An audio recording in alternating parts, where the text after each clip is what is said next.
Good morning and welcome back to the Casual Chef Kitchen. I wanted to give you an update. I just got back from shopping and I have all the ingredients for something I neglected to say is that this is a spinach and cheese lasagna rolls. So let's see what we got here. We've got Mexican sweet basil, Mexican oregano, whole thyme. I always add a little dash or so of Lee & Perrins Worcestershire sauce into my marinara and other red sauces. Olive oil, frozen spinach, which I'll thaw, lasagna noodles, red onion, with a little bit of sugar, tomato puree, garlic, of course, an egg.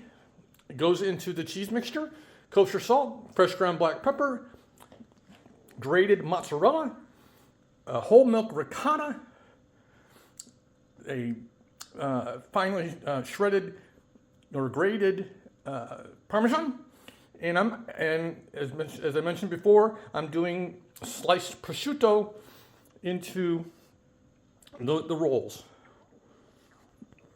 So there's an update. Just wanted to keep you in the loop.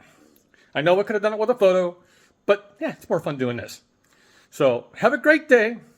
Eat great food and have fun cooking.